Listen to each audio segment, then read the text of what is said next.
Alonso en París, enfrente a la Coupole, no por la historia oficial, pero por otra película. La Coupole es importante, ¿no? Una mujer lo trajo a festejar. Sí, y no cualquiera mujer. Yo conocí la Coupole cuando estábamos presentando Gringo Viejo con Jen y con Gregory. Jen, la mujer de Tarzán. Jen Fonda y Gregory Peck. Y estábamos dando vueltas por París, estuvimos en Suecia, estuvimos en Francia, en España, ¿dónde más? En varios países haciendo como la gira de presentación de la película. Y un día estábamos por salir a comer y Jane dijo, ¿conocés la Coupole? Y yo no me sonaba el nombre, pero yo dije, sí, no, digamos, me suena ese nombre, pero nunca estuve. Me dijo, vamos ahí, y vinimos a comer acá. Y así conocí la Coupole y supe que era muy famosa y todo eso. Y Jane me explicó, digamos, toda la historia de la Coupole, que ella tenía recuerdos de juventud, ¿no? De París, sí. Y de la Coupole y bueno, toda esta historia. Bueno, entonces y ahora estamos acá frente a la Coupole, es una casualidad. Estamos haciendo un poco historia porque viene del Festival Louis Lumière en Lyon, creación del cine, presentando ahora... La historia oficial en versión restaurada. Quiere decir la historia oficial 30 años después de eso. 30 años después, 31 ya, 31. Porque en realidad íbamos a estrenar este año hubiera sido estrenada a 30 años de su estreno, que fue en el 85, y la vamos a estrenar finalmente el año que viene, el 24 de marzo del 2016. Y ese es otro aniversario, el 24 de marzo del 2016, obviamente para los argentinos es muy claro que es el aniversario del golpe militar en el 76. Un triste aniversario, digamos, pero no curiosamente por estas cosas, uno podría decir de las casualidades, si creyeran las casualidades, el Oscar a la historia oficial fue el 24 de marzo del 86. Exactamente la misma fecha a los 10 años del golpe. Y o sea que el 24 de marzo, para nosotros, para los que estamos involucrados en la película, son dos aniversarios superpuestos. El del 76 y el del 86, el 24 de marzo. ¿Única película que tuvo un Oscar a Argentina?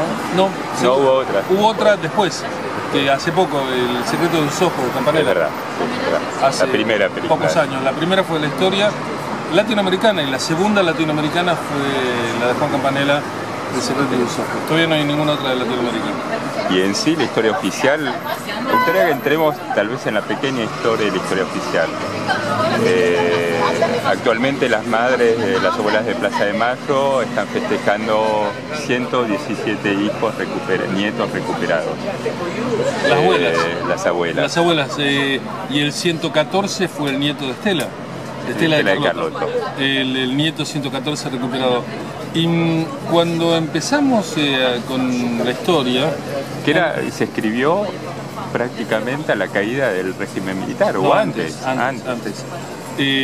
Yo arranqué escribiendo el primer cuento de la historia oficial durante la Guerra de las Malvinas, en el 82.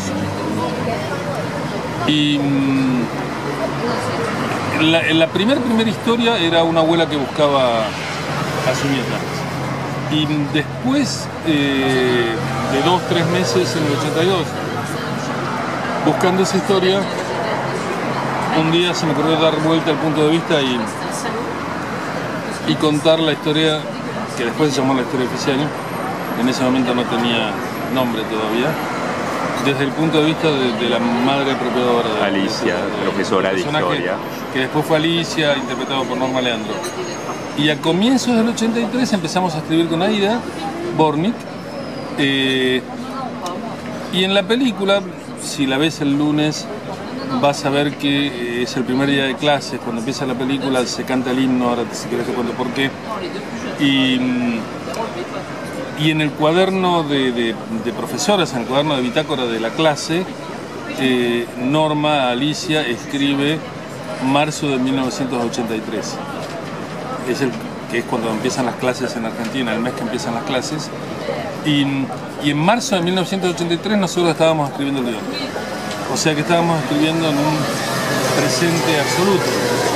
Y ya con mucha lucidez finalmente, porque toda la temática, la especificidad argentina de niños robados está muy entendida, muy analizada. Se sabía.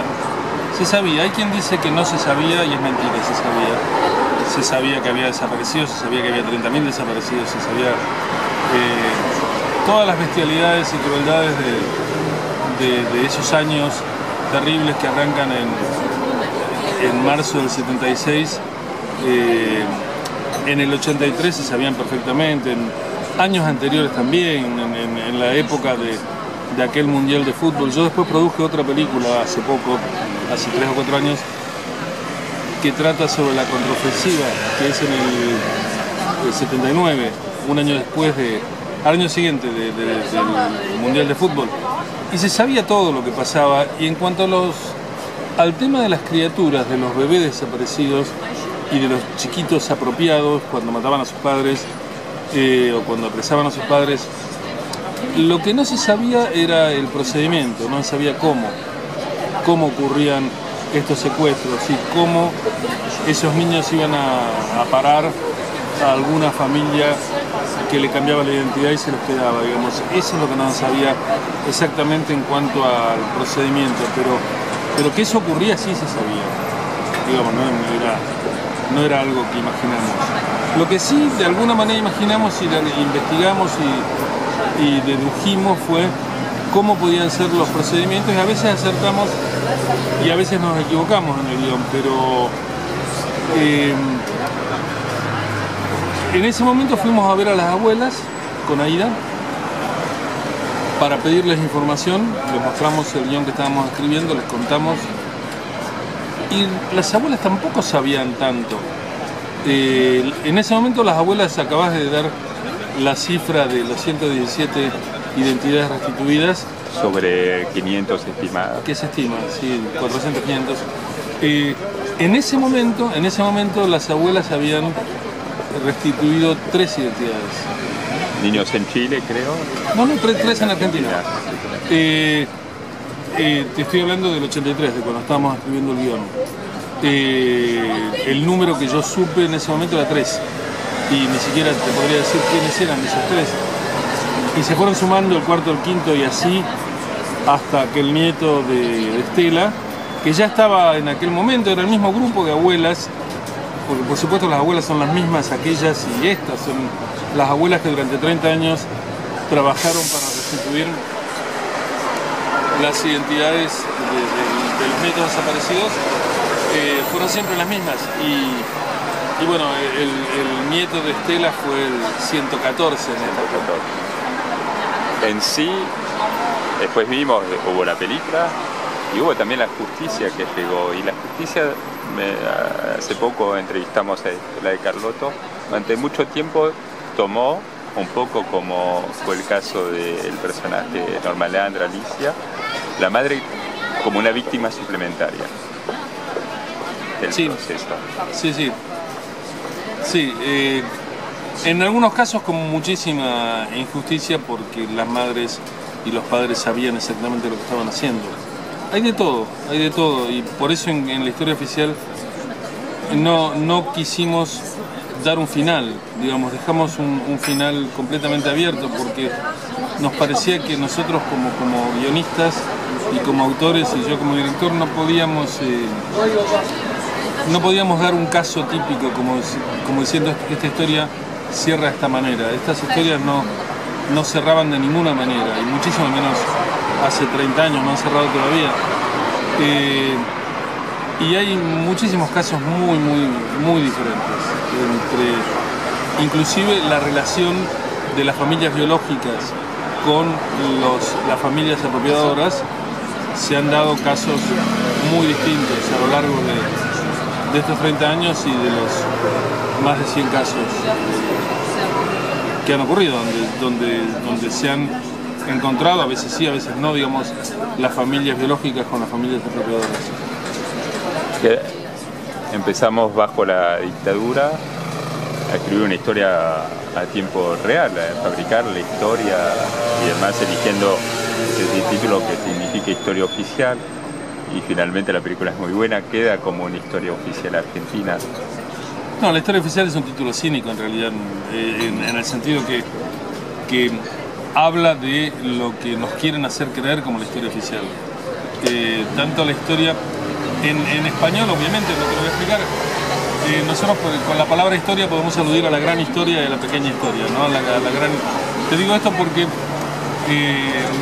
gente de Estados Unidos y de Inglaterra, donde la titularon distinto, la titularon The Official Story en Estados Unidos y The Official Version en Inglaterra, que es bastante diferente el criterio.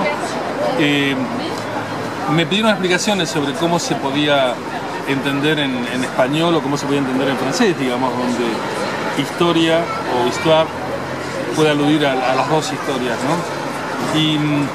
Y cuando yo un día, hablando de esto en Estados Unidos, explicaba el sentido que por nosotros tenía en español, un amigo mío, digamos, un tipo culto, un americano culto, me dijo, no, bueno, pero nosotros tenemos una sola.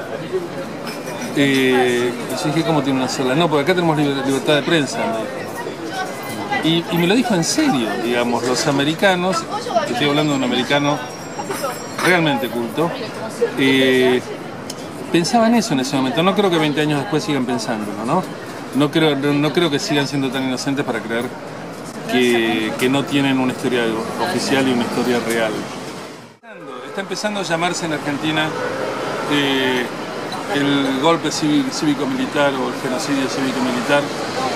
La palabra cívico empieza a aparecer, reconociendo en qué medida en Argentina y en toda Latinoamérica las corporaciones, el poder civil ha tenido una responsabilidad muy fuerte en el genocidio. Y esto está apareciendo, ya está en la película. Está Roberto.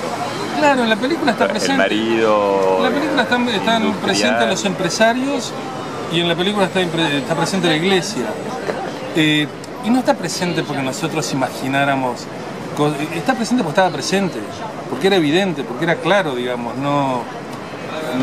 Yo no me querría rogar y Aira tampoco se rogó nunca ninguna clarividencia con respecto a esto. Estaba presente, era muy evidente lo que pasaba y era muy evidente que los militares eran la mano de obra para las corporaciones y estaba muy presente el que quería verlo como en toda Latinoamérica sincronizadamente los ministros de Economía venían de la misma escuela, de la escuela de Milton Friedman en Harvard, y cómo el poder económico instituyó los crímenes cuya mano de obra eran los militares a lo largo de toda Latinoamérica, no solamente en Argentina. Y esto no es solamente evidente ahora, 30 años después, era evidente en ese momento también.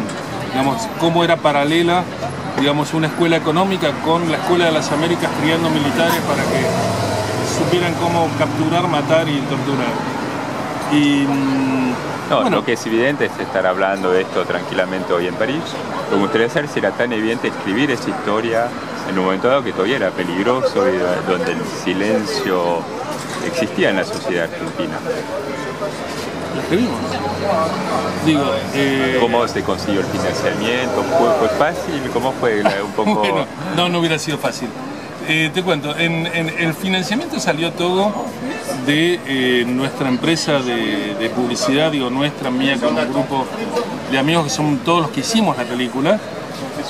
Todo el dinero que estábamos cobrando, era una empresa muy importante, número uno en la publicidad argentina, una productora, y ganamos bastante plata, y toda esa plata empezamos a volcarla a la película, y nuestro administrador y contador iba calculando el nivel de pérdida que podíamos afrontar. Era un contador que trabajaba al revés, trabajaba decir hasta dónde aguantamos. Y la película se filmó con toda la plata que teníamos, que era poca, digamos que no alcanzaba para una película normal, y la película se filmó con un bajo presupuesto en mi casa. La casa que aparece, que vas a ver el lunes, acá es mi casa, viviendo mis hijos. El cuarto, nunca te lo habrá dicho Lucía en las notas que le hiciste. No, nunca hablamos de el cuarto de Gaby. El cuarto de Gaby. Gaby es el personajito la nena adoptada. La nena se llama Analía Castro y tiene la misma edad de Nico, de mi hijo menor. Es una señora ahora de 35 años, amorosa con 2 nenas y, bueno, tenía 4 en ese momento, igual que Nico, que era mi hijo más chico, Nico, Esteban, Lucía y Sebastián, eran chicos, vivían en casa mientras filmábamos. Gracias a eso, la nena está muy bien, porque la nena estaba jugando en casa, jugando con mis chicos volvían del colegio desesperados por encontrarse con el equipo, no veían la hora de llegar a encontrarse con el equipo, tomar la merienda con el equipo. Había 40 personas en casa, era una fiesta para ellos, y encontrarse con Analía. Y Analía estaba, cuando llegaba la hora que sabía que llegaban mis chicos del colegio, estaba ahí esperándolos, y después yo negociaba con todos, con Analía y con mis chicos, si tenía que repetir una toma. Venían todos, se sentaban abajo de la cámara, yo hacía una toma y decía, no, está bien, decían, ¿no? Y yo decía, no, bueno, está bien, pero tengo que hacer un cambio, tengo que hacer algo más. No, decían, bueno, y negociaba una más con todos ellos. Y el cuarto de Gaby, de Analía, era el cuarto de Lucía, el cuarto de esa puerta con la que Héctor Alterio le aprieta los dedos a Norma Leandro. Es el baño, sí, la pobre del cuarto de Lucía. Así que por ahí tiene que ver con que Lucía sea directora de cine, con que mis chicos sean directores de cine. Que yo soy socio de mis 4 hijos en la productora actualmente. Y bueno, ellos estuvieron en La Historia y después estuvieron en México, en Gringo, y después estuvieron en La Peste, siempre fuimos como una tribu de gitanos dando vueltas, ¿no? por los estudios de filmación. Y ellos reconocen, qué sé yo, Nico, que es el director de fotografía de Guacolda, reconoce como su maestro a Chango Monti, digamos, es como que se criaron con un equipo de cine. Así que la película salió, ya bajo Alfonsín. ¿Y cuáles son los recuerdos del estreno? Porque a pesar de toda la sociedad argentina en ese momento todavía no estaban en una transición, se liberaba. La película sabíamos que iba a ser muy dura de estrenar y la teníamos lista, terminada para estrenar en octubre del 84, y en octubre del 84 se estrenaron las semanas anteriores 2 películas. Una fue Cuarteles de Invierno, de Lautaro Murúa, que era una gran película y fue muy mal también sobre el tema de la época militar, de lo que se llamó, con esa palabra horrible, pero el proceso militar. Y la otra era una película política sobre épocas anteriores, que era Asesinato en el Senado, para mí la mejor película de Fusil, y fue más o menos, y era una gran película. Y en una noche de deliberaciones, con el director de producción de la película, Marcelo Piñeiro, después director, en ese momento no lo era todavía, y con mi mujer, la mamá de mis chicos, Nora, que era la productora conmigo, porque toda nuestra plata estaba en la película, y estábamos quebrados en el final de la película. Estuvimos deliberando toda una noche sobre qué hacer. Qué parisino que es esto, ¿no? Muy parisino. Las sirenas en París. ¿No? ¿Cómo suena? Me acuerdo de cuando estaba compaginando La Peste acá, el sonido de las sirenas. Decidimos levantar la película con los afiches pegados en la calle. Teníamos afiches, estábamos a una semana del estreno, en octubre del 84. Esto es un aniversario, estamos en octubre en este momento grabando esto.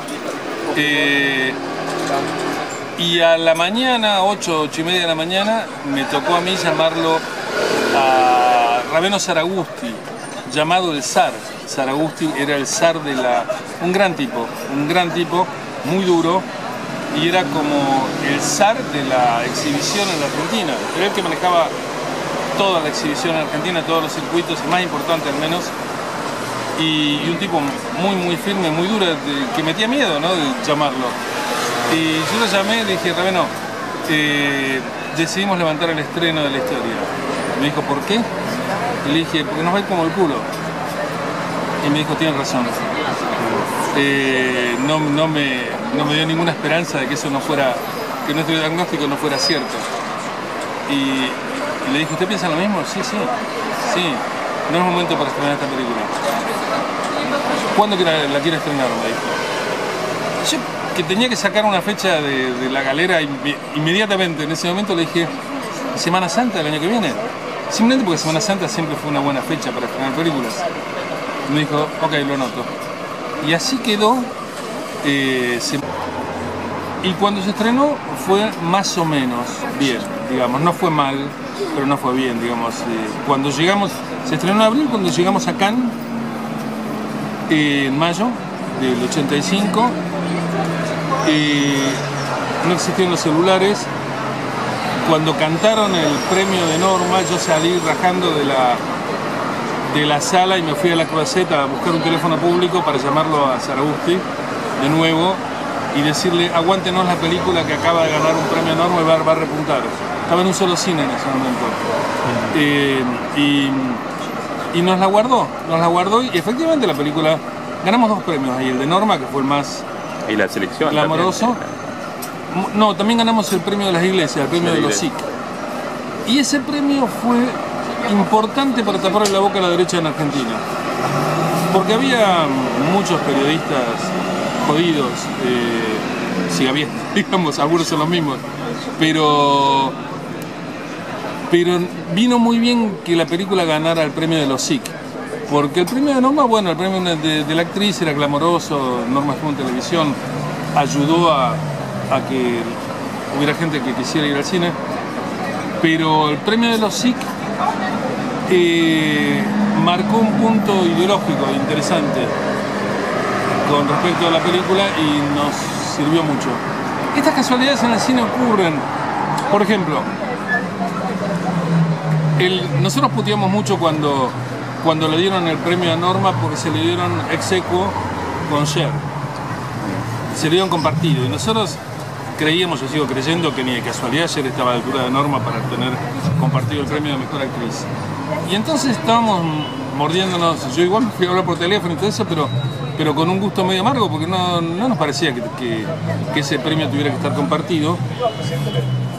Pero la foto fue de las dos, de Cher y Norma entró a Estados Unidos pegada a la foto de Cher.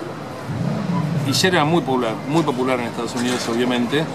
Y entonces Norma estaba en todas las fotos que se publicaban en Estados Unidos, una actriz perfectamente desconocida para los americanos, pegada a Cher, habiendo compartido ese premio. Y este fue el inicio de la carrera de este disparate, esta casualidad, digamos. Fue el inicio de la carrera de la historia de Estados Unidos, que terminó con el Golden Globe y con el Oscar. Y bueno, fue gracias a ese premio compartido en Cannes de Norma con Cher. Uno nunca sabe las cosas si van a jugar a favor o en contra, ¿no? Pero esto jugó a favor.